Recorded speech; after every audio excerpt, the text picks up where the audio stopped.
Welcome to the channel. My name is Giovanni, and in 2019, I was a travel nurse living in a 2-bedroom, 2-bathroom, owning a business, working 2 jobs, and I was sleeping in my car.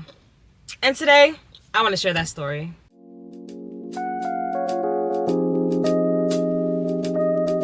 In 2019, I was living in Long Beach, California, and I was working as a travel nurse. At the time, I was living with my boyfriend. We were shacked up in an apartment. We decided to get a 2-bedroom, 2-bath because I wanted to start my own business. And my boyfriend at the time was supportive.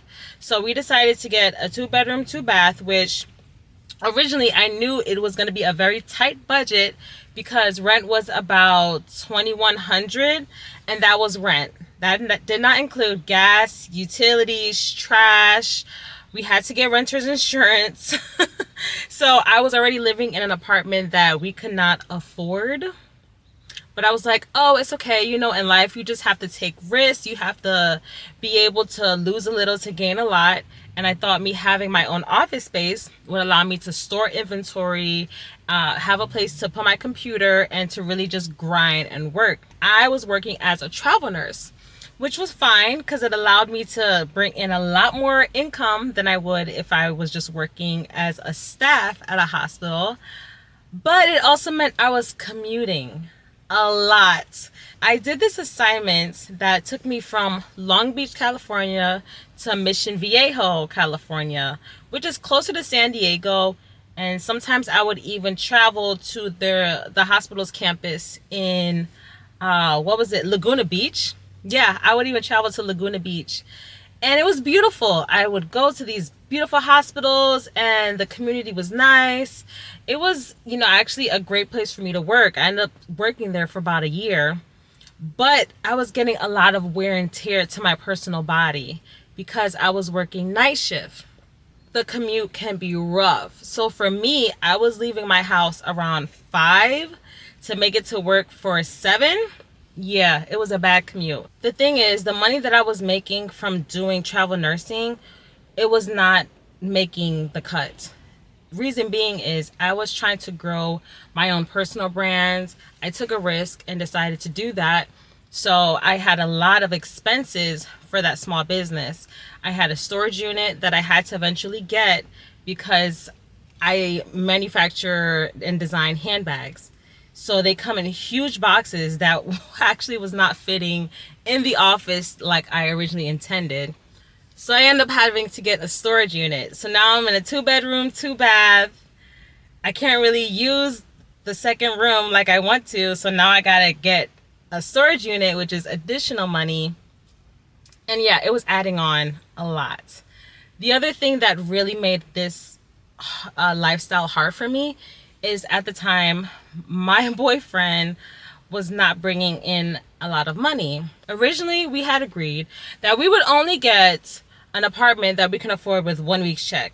At the time, he was only making $500 a week in income.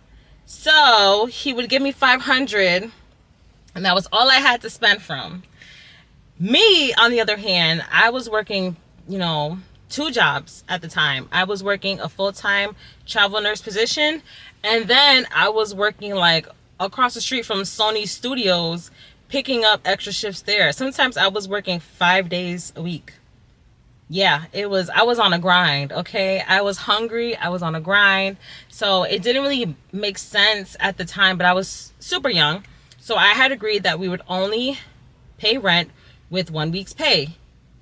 And so he would give me the $500 and I would have to make up the difference for all the other utilities and internet. And yeah, it was a pretty bad deal. I was in a position, and in my mind, all I thought about was the struggle will be worth it. I thought about how Steve Harvey slept in his car, right? Steve Harvey slept in his car, I was told. So I was just trying to be motivated by all these celebrities. They had to do what they had to do. I was like, okay, this is gonna be a struggle, love. This is gonna be a struggle to make my business grow thing. And so my mindset was just, the struggle will be worth it. So I just had to make the sacrifices I needed.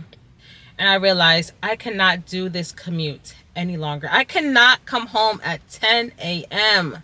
It's going to kill me. But I like where I'm working. So I decided to sleep in my car. I did not know what my options were. So I just thought I would sleep in my car. So what I did is I prepped my car by tinting the back windows of my car. I made sure that it was like as tinted as I could legally get it. It's not complete blackout, but it's as tinted as I could legally get it. And it's perfect because I'm able to look outside the window and people can't see me from inside a garage. I made sure that I parked in the employee parking lot. Now, the reason why I felt so comfortable sleeping in my car is because I was working in a large hospital that had its own employee garage, which means that you have to be able to tap in to the garage in order to get access. So I would make sure that I tapped into the garage, only parked in the employee garage, and then I would try to park high on the higher floors where there was just less traffic. I always parked my Honda Fit facing a wall. I would try to find the most dark corner that I could so that I would go unnoticed. And no one really bothered me. When it came to actually setting up the car, I brought a comforter, a blanket to put over me, and a pillow. That was it. I made sure that I parked my car, yes, in a corner that was dark, but also close to a door at least, so that I can always run to the bathroom when I needed to. And that did happen a lot. I would bring a bag of clothes, my scrubs that I needed to wear for the incoming shift, and some clothes. Sometimes I was doing 3 days straight, so I would just bring all of my clothes with me, and I was sleeping in my car for 2 nights. I know. I was on a grind, okay? I was hungry. I was like, okay, this is what it's gonna be. This is gonna be my struggle story. I planned on not telling anyone this. But I was like, all right, this is just gonna be my struggle story. Like, I have to do what I have to do. Save money, period. Once I was ready to go for work, I would grab my bag with all my clothes and things to get ready for the shift, and I would go to the employee gym. Again, I worked in a huge hospital. It was really nice. They had an employee gym with really clean showers, and that kind of helped me feel a little more alive. I'm not gonna lie, there were times where I was really like, am I sleeping in my car? Like, I work 2 jobs right now. I know I'm trying to grow a business, but I work 2 jobs right now. Am I really sleeping in my car? And then I had to humble myself and be like, yeah, you sleeping in your car, girl. This is just what we're doing right now. This is what it is. So there were times where I would wake up and I would just be full of sweat. I would just be so sweaty. I would have to kind of crack the windows just to make sure that I got some ventilation. Yeah, it was pretty bad. But then as it got colder and colder, I was able to have a blanket. And then I stopped when it was just too cold. It was too cold. I was shivering. I was not able to fully sleep. I could sleep in heat, but I can't sleep when it's too cold. So when it got too cold, that's when I decided, I think I can't do this anymore. And then by then, I only had a couple more months and the position was done. It's been a year. I had to move on somewhere else. Yeah, it was definitely a choice. But sometimes you have to make those choices. There were lots of times where I was driving around the garage looking for a parking spot, and I would see Teslas here and there. And I knew these weren't doctors. Like, doctors had their own special place to park. So I'm looking at all these Teslas and Audis and BMWs, and I'm like, here with my little white Honda Fit. This Honda Fit has like almost 220,000 miles. And I'm like, where are these people getting the money? Like, we work the same position. Where are y'all getting the money? Like, it always amazed me. And I'd have nurses who were telling me how, yeah, they just bought a mansion. Like, actually telling me how they just bought a mansion. And yes, I was working in that community where it was normal, especially like Laguna Beach area. But oh boy, it definitely made me feel it made me feel a type of way because here I am sleeping in my car listening to people talk about how they're so excited about their new mansion that they bought and how they have to do all this for their Teslas and blah blah blah. And I'm like, yeah, I'm here with my little Honda Fit that I drove from New Jersey to California, and I ain't letting it go. So it was definitely interesting. Before I continue, I want to tell you that this video is sponsored by my personal handbag brand. Vonnie is a handbag brand started by me. I designed and manufacture handbags that are vegan and cruelty free. I currently have a line that is focused on 5 different skin tones, so women can find a skin tone that is closest to them and have a bag that is nude and personalized and just, you know, a bag they can call their own. It's their own nude bag.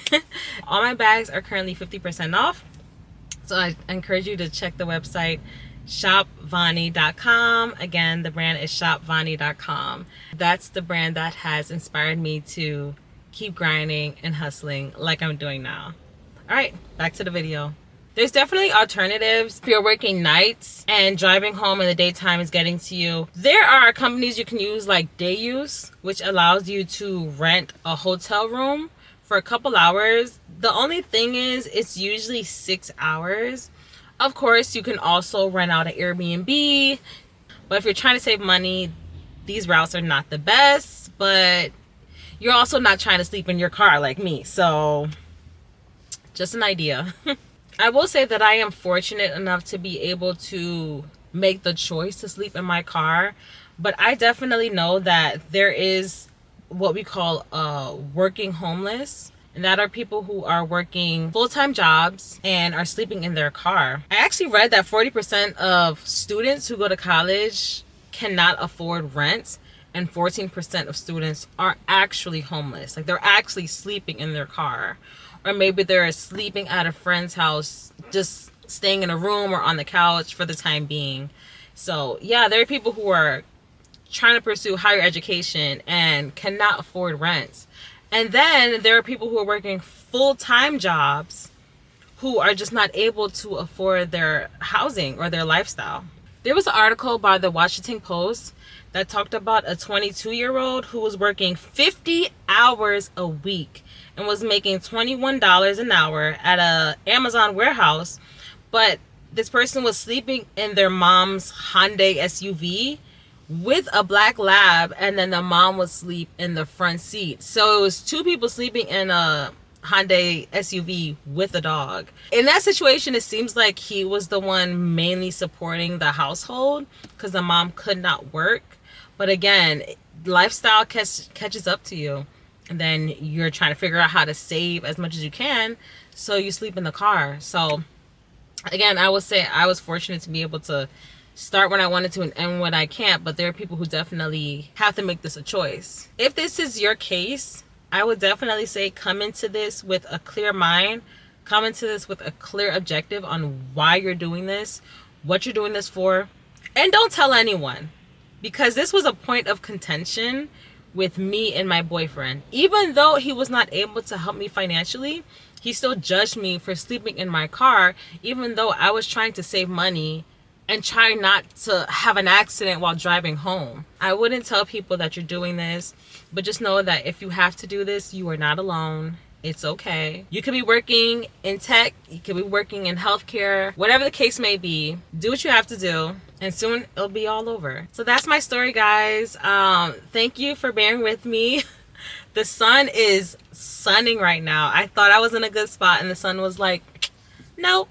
And I almost didn't make this video because I was like, oh, is this a sign? But no, I think there's a story worth sharing because people just need to know that, yes, these are hard times and you have to do what you have to do, but it's okay. You'll get through this.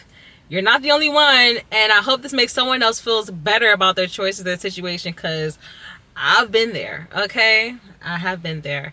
I ask you to like, subscribe, share this video with someone who can use the encouragement, and I'll see you in the next one.